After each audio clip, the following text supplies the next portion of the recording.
Gaza is a matchbox, and we're the matches inside it.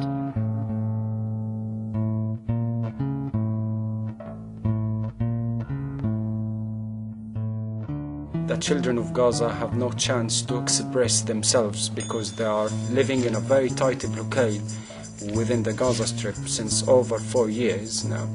They can't go, they can't talk, the world is speaking a different language than them, and I believe these young children have given a voice for the voiceless children back home in Gaza.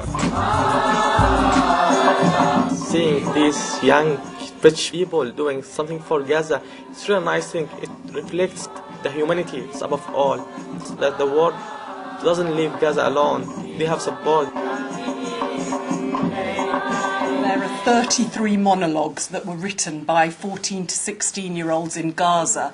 They worked with Ashtar Theatre, who have organised all of this, and they invited companies to participate. And as soon as I heard about it, I felt we had to do it, because our theme for this year is standing in another's shoes. It links in with the United Nations International Year of Youth.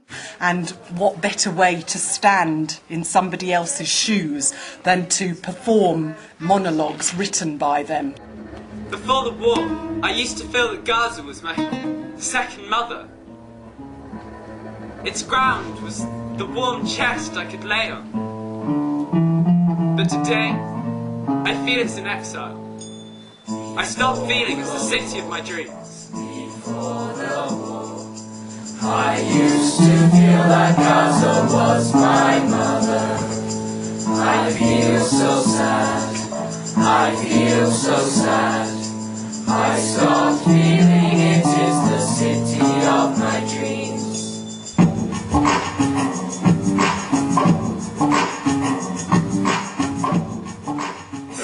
Won't leave my mind. On the third day of the war, my family was sitting together talking about what was happening in the war. And my grandmother was calming us so we wouldn't be scared. And we were actually calmed. Even though the sound of rockets didn't stop, my grandmother's warm voice was calming us.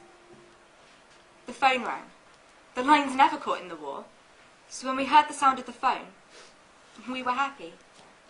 Hello? Yes? This is the Israeli Defense Army. You have 5 minutes to clear the house. This is for your own benefit. We have warned you.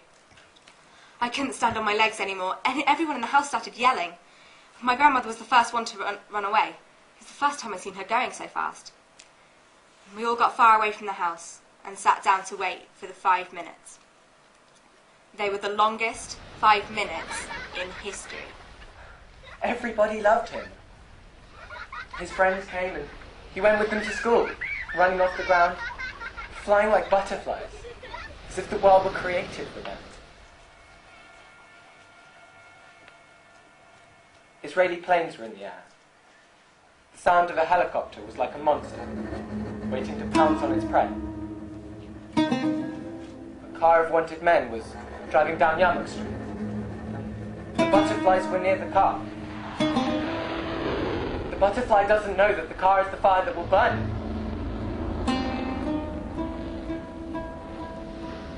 A rocket fell on the car. My brother, Tarek, flew 5 meters into the air. He flew higher than the car and came down walking as if nothing were the matter with him. The ambulance came to collect the corpses, and people told him to get in. But he said no, nothing is the matter with me, and went on to school. 100 meters later, he put his hand on his heart and fell down a martyr.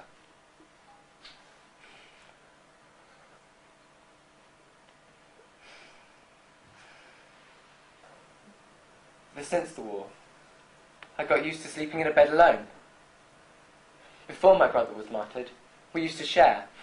Legs on top of heads. Sometimes I didn't know where my ends were. But tonight, I have a bed to myself.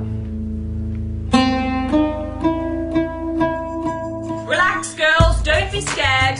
This is just the sound of aimless shooting. That's what our teacher said as soon as the bombing started. After the war, a lot of things changed inside of me. I started hating going to the bathroom. From the second I go in, I can't wait to come running out. Because all the time in the war, I was afraid they'd hit a rocket on my house when I am in the bathroom. I started having terrifying dreams.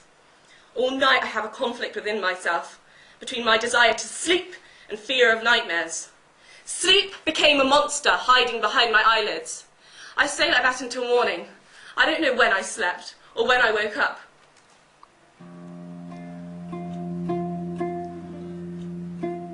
I want to become an actress, and this is a hard dream to fulfill in Gaza, especially for girls. Gazans are deprived of everything.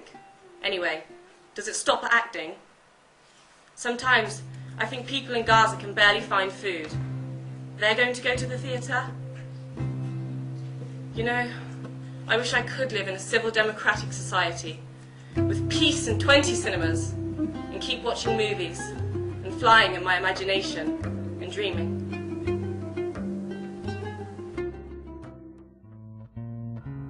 All I know is that we are living in a cage.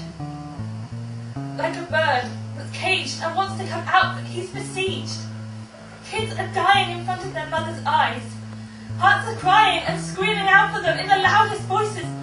But no one listens. No one's heart softens. And no one seems to care.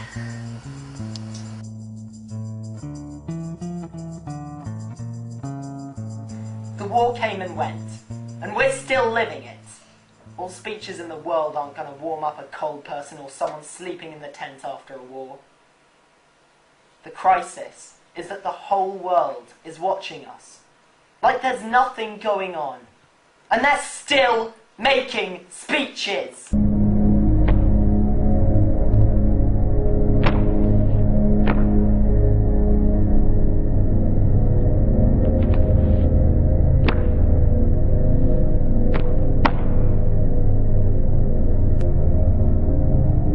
I lived the war myself. I was working with Oxfam at that time, and I went to the hospitals, I went to the schools, I've seen children, I've seen, different age of people. And I was so touched really. All the stories from those children, just came to me today.